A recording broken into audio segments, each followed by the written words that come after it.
Welcome to my class. आज हम discuss करेंगे 11वीं क्लास का चैप्टर 4 जो कि बिज़नेस सर्विसेज है। ये दो वर्ड से बनता है कि बिज़नेस और सर्विस। बिज़नेस वही कि जहाँ पे हम गुड्स एंड सर्विसेज की ट्रेड करते हैं और गुड्स का एक्सचेंज करते हैं, मनी अर्न करते हैं, वही जो एक टर्म है बिज़नेस का, यही मीनिंग है। सर्विस जो होती है कि हम सर्विस, बहुत सारे जो है सर्विस रेंडर्स होते हैं कि क्या क्या फैसिलिटीज़ होती हैं। कि सर्विस जो होती है वो दिखाई तो देती नहीं, मतलब कि उसको टैंगिबल तो उसका कोई वो नहीं है, लेकिन सर्विस बहुत ज़्यादा ज़रूरी है। जैसे कि एक ट्रांसपोर्टेशन, इंश्योरेंस, बैंकिंग, ये सब सेक्टर जो होते हैं सर्विस सेक्टर्स होते हैं, या कंसल्टेंसी या एचआर, ये सब जो है सर्विस में आते हैं। और इन सर्विसेज के जो बैकबोन होता है, इनके बगैर जो है कोई भी बिज़नेस रन नहीं हो पाता। ट्रांसपोर्टेशन के बगैर, बैंकिंग्स के बगैर, और इंश्योरेंस एक अलग सेक्टर है, और बहुत सारी सर्विसेज होती हैं बिज़नेस के रिगार्डिंग। तो इसमें हम डिस्कस करेंगे, इसको हम 2-3 पार्ट में डिस्कस करेंगे इस चैप्टर को, जो कि काफ़ी समझने वाला चैप्टर है। इंट्रोडक्शन है बिज़नेस सर्विस को। चलिए स्टार्ट करते हैं इंट्रोडक्शन बिज़नेस सर्विस का। Service sector include all those economic activities which are required to uninterrupt production exchange of goods. It's include the specialized service required for removing the various hindrances of trade. We know it's a very important that the goods are produced in a time, however, at the same time, it is also important for that such goods reach to the customer at the right time. The service sector help to achieve these twin goals. Trade industry is not possible without various service sector like banking, insurance, communication, transportation, warehousing. तो इसमें जो है ये समझाया गया है कि हमारा बिज़नेस जो है बहुत सारी सर्विस के ऊपर डिपेंड करता है। बगैर सर्विस के कोई भी ट्रांजैक्शन पॉसिबल नहीं है। अगर एक प्रोडक्ट बनता है तो उस प्रोडक्ट को मूव करने के लिए ट्रांसपोर्टेशन की ज़रूरत नहीं है, क्योंकि जब कोई मास लेवल पे बहुत बड़ा एरिया होता है डिस्ट्रीब्यूशन का, तो उसके लिए चैनल ऑफ डिस्ट्रीब्यूशन और डिस्ट्रीब्यूटर को चाहिए ट्रांसपोर्टेशन। और कहीं से कम्युनिकेशन करना पड़ता है, जैसे टेली कम्युनिकेशन हुआ, मेल कम्युनिकेशन हुआ, या पहले पोस्टल कम्युनिकेशन हुआ करता था, अब भी वो होता है, या कोरियर सर्विसेज, ये सब भी सर्विस में ही, कम्युनिकेशन सर्विस में ही आते हैं। ट्रांसपोर्टेशन, बैंकिंग भी ज़रूरी है, क्योंकि बैंकिंग के बगैर हम अपना पैसों का ट्रांजैक्शन कहाँ करेंगे, इससे एम्प्लॉयज़ को सैलरी कैसे देंगे, और गुड्स का चेक कैसे देंगे जो परचेज़ करते हैं, या फिर बहुत सारे लोगों को पैसे बिल पेमेंट करना पड़ता है। और इंश्योरेंस भी होता है कि जैसे कि किसी सामान को हम भेज रहे हैं ट्रांसपोर्ट के थ्रू, वो लाखों में है अगर, तो ट्रांसपोर्टर की भी एक टर्म एंड कंडीशन होती है कि वो बिल्टी जो काटता है, कभी कभी वो नॉन इंश्योर्ड काटता है, कभी वो इंश्योर्ड बिल्टी काटता है, कि जिससे कि कोई रास्ते में उसका जो है माल वाल अगर किसी ने छीन लिया, या फिर कोई एक्सीडेंट हो गया जिसमें डैमेज हो गया, तो ट्रांसपोर्टर की ये जिम्मेदारी होती है कि वो उतनी ही वैल्यू का वो सामान जो है, अगर वो इंश्योरेंस ले रहे हैं उसकी बिल्टी पर, तो उसको मिल जाता है। Business services and meaning and types. Business services are referred to those services which are used by the business enterprises to conduct activities, for example, banking, insurance, communication, transportation. सबसे पहले हम इसमें टाइप्स ऑफ बिजनेस कर लेते हैं। Banking, insurance, communication, transportation and warehousing. इसमें जो है बैंकिंग को सबसे पहले लेते हैं, इंश्योरेंस बाद में आएगा, कम्युनिकेशन बाद में आएगा, ट्रांसपोर्टेशन भी बाद में होगा। बैंकिंग क्या है? बैंकिंग मींस कि जहाँ पे जो है इकोनॉमिक एक्टिविटी होती है, इकोनॉमिक सर्विसेज होती है गवर्नमेंट की तरफ से, बैंकिंग, जिसमें लोग बाग अपने पैसे डिपॉजिट करते हैं और पैसे वक्त पड़ने पे उसको निकाल भी लेते हैं। बैंकिंग में कई तरीके के अकाउंट्स होते हैं, saving, current account, fixed account होता है, और एफडी अकाउंट होता है, करंट अकाउंट होता है। इसमें सब में अलग अलग फ़र्क होते हैं। रिकरिंग डिपॉजिट अकाउंट होता है, मल्टीपल ऑप्शन डिपॉजिट अमाउंट होता है। इसमें अलग अलग फैसिलिटीज़ हैं, जैसे कि हम सेविंग अकाउंट जो होता है एक बिल्कुल बेसिक अकाउंट होता है, उसको बहुत मिनिमम पैसे में खुलवा लिया जाता है, और उसमें जो है बैंक जो नॉर्मली जो सैलरीड पर्सन होते हैं वो सेविंग अकाउंट रखते हैं, क्योंकि उनके ट्रांजैक्शंस कम होते हैं एज़ पर द बिजनेसमैन। तो उसमें बैंक उनको जो है रखने के और सेविंग करने के कुछ महीने का इंटरेस्ट भी होता है। हर बैंक का अलग अलग रेट ऑफ इंटरेस्ट है सेविंग अकाउंट में, लेकिन उसमें एक कंडीशन है कि उसमें बहुत ज़्यादा ट्रांजैक्शन नहीं कर सकते। एक लिमिट होती है उसकी ट्रांजैक्शन करने की, एक लिमिटेड अमाउंट को ही उसमें ट्रांजैक्ट किया जा सकता है, क्योंकि वो एक सिर्फ सेविंग अकाउंट है। ये पहले टाइप का अकाउंट होता है। दूसरा अकाउंट होता है करंट अकाउंट। करंट अकाउंट जो होता है एक बिज़नेस फर्म के लिए मेनली रिकमेंडेड होता है। इसमें कोई कंडीशन नहीं होती, लिमिटेशन नहीं होती कि कितना ही पैसा डाल लो और कितना ही पैसा निकाल लो। इसमें कोई भी कंडीशन नहीं होती, कोई लिमिट नहीं होती, क्योंकि ये करंट अकाउंट है, बिजनेस अकाउंट, और इसमें किसी भी तरीके का कोई भी इंटरेस्ट नहीं दिया जाता। फिक्स डिपॉजिट अकाउंट जो होते हैं, एफडी जिसे कहते हैं, फिक्स डिपॉजिट जो होता है एक फिक्स्ड अमाउंट होता है जगह कुछ टाइम के लिए, जिसका टाइम पीरियड फिक्स होता है। 15 दिन से लेकर 10 साल तक का इसमें टाइम हो सकता है। उसमें हम फिक्स डिपॉजिट कर देते हैं कि हाँ हमें इतने टाइम बाद जो है हमने पैसा डाल दिया और इतने टाइम बाद हम इस पैसे को निकाल लेंगे। उसमें कुछ 6 महीने होते हैं, किसी के 1 साल होते हैं, किसी के 5 साल भी होते हैं। तो उसमें जो है पैसा बंदा विड्रॉल नहीं कर सकता अपने टाइम लिमिट से पहले, क्योंकि उसमें रेट ऑफ इंटरेस्ट सबसे ज़्यादा होता है। मल्टीपल ऑप्शन डिपॉजिट अकाउंट, जिसमें फिर ये आगे आता है, इसमें multiple option deposit account is the combination of saving account and the fixed account. इसमें amount is interlink with the saving account with the deposit amount. Any amount is excess to predetermined amount is automatically transferred to the fixed deposit. It's enable the account holder to earn better interest for the money.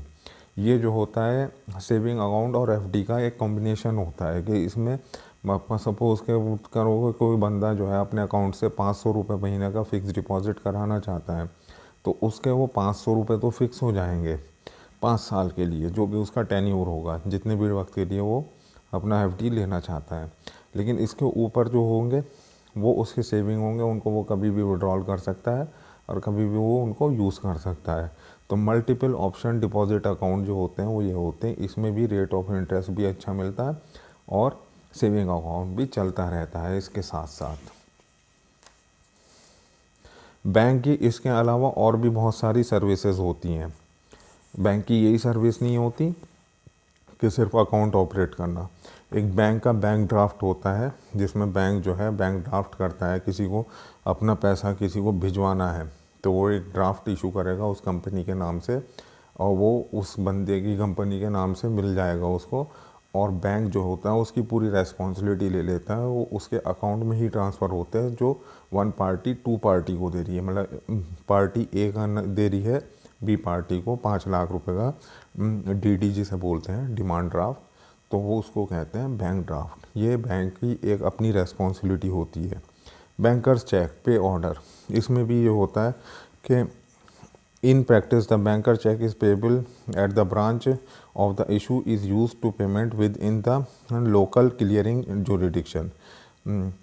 Like a bank draft there is a full guarantee of the drawee bank about the payment on the bankers cheques और the P, so there is no risk on being dishonored. The commission is charged the banker checks is less than on the bank draft. Bank issue banker check is the local purpose issue draft or the outstation. It is also known as the pay order. जो bankers check होते हैं, पे order जो होते हैं, वो local area में ही काम करते हैं कि एक ही डिस्ट्रिक्ट में काम करेंगे जिस डिस्ट्रिक्ट में वो लोकेटेड है। मींस के बैंकर्स चेक जो है मल्टीपल स्टेशंस पे मल्टीपल सिटीज़ में इशू नहीं होगा। डिमांड ड्राफ्ट जो होता है वो कई मतलब के मल्टी सिटीज़ में, कोई बंदा मेरठ का है तो वो दिल्ली में किसी की कंपनी को पेमेंट करना चाहता है तो उसको कर सकता है। लेकिन बैंकर्स चेक में अगर कोई बंदा मेरठ का है तो वो मेरठ के ही लोगों को दे सकता है। उसमें इतना थोड़ा सा इसकी फैसिलिटी का रीजन कम है और इसमें चार्ज जो है कम लगता है as per bank draft. Real time gross settlement, ये भी RTGS होता है। जैसे कि RTGS है, ये जब से टेक्नोलॉजी आई है तब से ये पॉसिबल हुआ है। RTGS real time gross settlement. The system is an online system and transferring the fund in which the transfer of money take place from one bank to another in the real time and the gross basis. Operated by RBI। RTGS जो होता है एक real time एक online system है payment का, कि किसी को ऑनलाइन पेमेंट कराना तो उसका अकाउंट नंबर, उसका IFSC कोड, उसका सिटी का नेम और उसका अकाउंट का नेम उसको लेना पड़ता है, डालना पड़ता है और अपने बैंक में देना पड़ता है। अपने बैंक से ही ये कराना पड़ता है। द सिस्टम इज़ मेंटेन्ड, ये RBI जो होता है, RBI जो होता है उससे ये अप्रूव्ड होता है। रिज़र्व बैंक ऑफ इंडिया जो गाइडलाइंस इशू करता है इकोनॉमिक ट्रांजैक्शंस के लिए बैंक को लिए। RTGS is the system is maintained and operated by the RBI and provide the means efficient and the faster fund transfer among banks। ये RBI की तरफ से एक फैसिलिटी है, जब से इंटरनेट आया है तब से ही ये पॉसिबल हो पाया है। Settlement. RTGS refer the continuous real time settlement the fund transfer individually on order basis without netting. Real time means the processing of the instruction at the time of receipt rather than the some later. So money reach the beneficiary instantaneously and beneficiary bank has responsibility to credit the beneficiary account within 2 hours. Gross settlement means मतलब क्या, इसमें जो है 2 घंटे के अंदर ही जो है पेमेंट मिल जाता है, टाइम लगता है। इसमें एक ट्रांसफ़र आइडेंटिफिकेशन नंबर मिलता है, ऐसा नहीं है आपने किसी के नाम से कर दिया तो उसमें जो है आपको ID नंबर मिलेगा कि हाँ आपका इस ट्रांजैक्शन ID से ट्रांसफ़र हुआ है। वो आपको जा कर के चेक कराना पड़ता है या देना पड़ता है जिस बंदे को आप पैसे दे रहे हो। Minimum maximum amount stipulation. RTGS is the primary means of the large value transaction. Minimum amount is limited through the RTGS 2 lakhs. These are no upper seeing on RTGS. RTGS की जो मिनिमम जो है transaction जो है वो 2 लाख रुपए का है, इसके ऊपर की कोई लिमिटेड नहीं होती। Essential information needed by remitting customer. The remitting customer has to furnish the following information to the bank affecting RTGS remittance. Amount to be remitted, कितना अमाउंट दिया जाएगा। Remitted customer account number which is debited, जिस customer को हम जो है उसका नाम, उसका अकाउंट नंबर देना पड़ेगा। नेम ऑफ बेनिफिशियरी अकाउंट, कौन सा बैंक में वो ट्रांसफ़र कर रहा है उस बैंक को देना पड़ेगा। Name of the beneficiary customer, जो कस्टमर जो रिसीवर है पैसों का उसका नाम भी देना पड़ेगा। Account number of the beneficiary customer, उसका अकाउंट नंबर देना पड़ेगा। Indian financial system code of receiving branch, IFSC जिसे कहते हैं, जो कोड होता है IFSC Indian financial system code, जो हर एक बैंक का अलग अलग होता है, उसको देना पड़ेगा। Time involve in the transfer fund, under the normal circumstances the beneficiary branches are expected to receive the fund in the real time, so on the fund are transferred by the two remitting banks. The beneficiary bank has to credit beneficiary amount within 2 hours receiving the fund transfer message। मतलब कि ये अगर bank से bank में ही transfer कर रहे हैं तो हैंड टू हैंड हो जाएगा। जैसे PNB की कोई ब्रांच है तो PNB में ही कर रहे हैं तो उसको हैंड टू हैंड ट्रांसफ़र कर लेंगे किसी भी सिटी में। और अगर कोई PNB का बंदा SBI में ट्रांसफ़र कर रहे हैं तो उसमें 2 घंटे लगेंगे। Acknowledgement receipt, remitting bank receive the message from the RBI that the money has been credit to receiving bank. इसकी एक रिसीविंग स्लिप जो होता है ट्रांजैक्शन ID वो RBI की तरफ से दिया जाता है, जो एक प्रूफ होता है। Service charge, in case of inward transaction no charge to be levied. For the outward transaction, ₹30 per transaction. For the transfer from 2 lakh to 5 lakh, ₹55 per transaction for transfer for the more than 5 lakhs। इसमें जो है 55 रुपये लगते हैं 5 लाख से ऊपर के 5 लाख रुपए तक के ट्रांजैक्शन करने के लिए, और 30 रुपये लगते हैं 2 लाख से 5 लाख तक के ट्रांजैक्शन करने के लिए।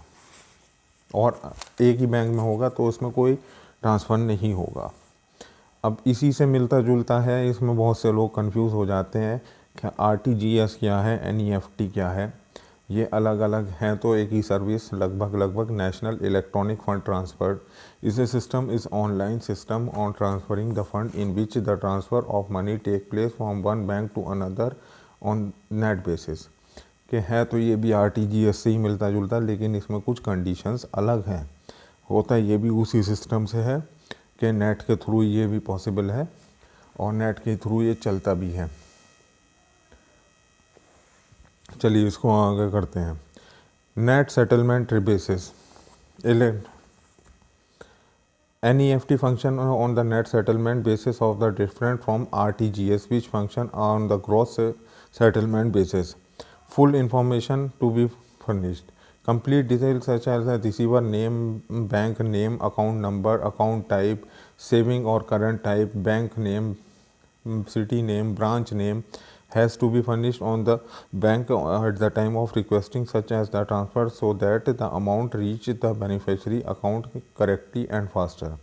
इसमें जो है और भी ज़्यादा फॉर्मेलिटीज़ होती हैं, जैसे बैंक नेम देना पड़ेगा, सिटी ब्रांच नेम देना पड़ेगा, बैंक अकाउंट होल्डर का नाम देना पड़ेगा, उसका बैंक का टाइप देना पड़ेगा कि सेविंग है या करंट है, उसका IFSC कोड देना पड़ेगा और उसका वजह वो देनी पड़ेगी, बहुत सारी इन्फॉर्मेशन।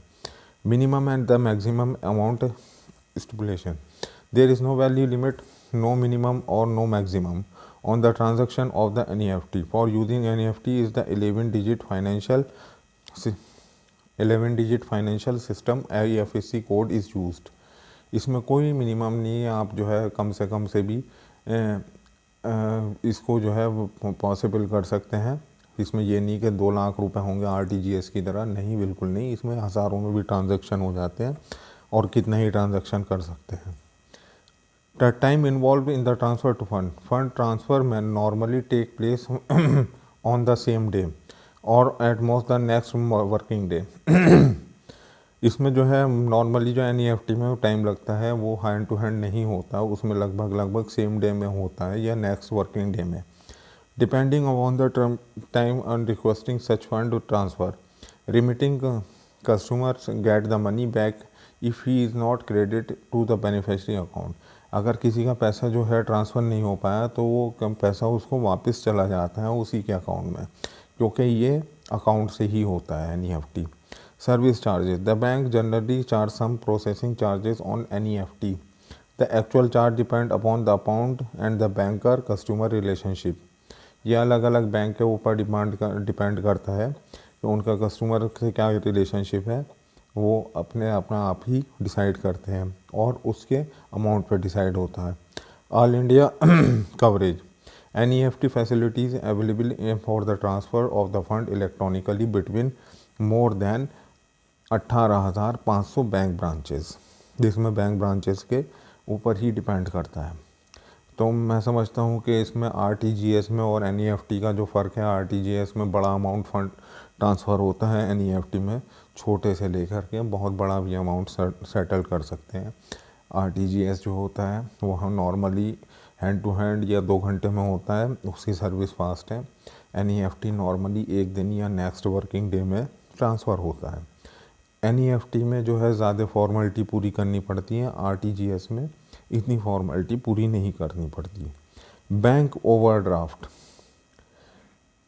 नॉर्मली जो बैंक ओवरड्राफ्ट होते हैं जिसे कहते हैं OD, normally it refer the facility in which the customer is allowed to overdraw his current amount up to agreed limit. एक बहुत से लोगों को जो होता है, एक उनके करंट अकाउंट पे एक लिमिट पास कर दी जाती है कि अगर आपके अकाउंट में पैसे भी नहीं हैं तो आप एक लिमिट जो भी 2 लाख, 4 लाख, 5 लाख, 10 लाख जितनी भी सेट की जाती है उसको बना देता है बैंक, उसकी गुडविल के अकॉर्डिंग, उसके इनकम टैक्स के अकॉर्डिंग। तो अगर कभी कभी बिजनेसमैन के पास पैसे नहीं होते तो वो एक ओवरड्राफ्ट ले सकता है जो बैंक की तरफ से होता है। उसमें बैंक जो होता है उसमें इंटरेस्ट लगाता है अपनी तरफ से, उसका रेट ऑफ इंटरेस्ट बहुत हाई होता है। वो सिर्फ कमर्शियल यानी कि उसमें करंट अकाउंट पे ही दिया जाता है, सेविंग अकाउंट पे सैलरी बंदों को जैसे कि क्रेडिट कार्ड दिए जाते हैं कुछ शॉपिंग करने के लिए, उसी तरीके से करंट अकाउंट पर ओवरड्राफ्ट यानी कि जो होती है एक लिमिट, सीसी लिमिट, वो दी जाती है। तो वो बैंकर्स की तरफ से एक अपने कस्टमर के लिए एक फैसिलिटी होती है, जिसमें जो है बैंकर लाखों का अमाउंट, उसके अमाउंट में अकाउंट में पैसे भी ना हो तो भी वो किसी को दे सकता है टाइम लिमिट के लिए। ये बैंक की तरफ से एक फैसिलिटी होती है। Cash credit, cash credit refer the loan given to the borrower against the current asset like the share, stock, bond. The credit limit is sanctioned and amount is credited in his account. The borrower may withdraw any amount within the credit limit.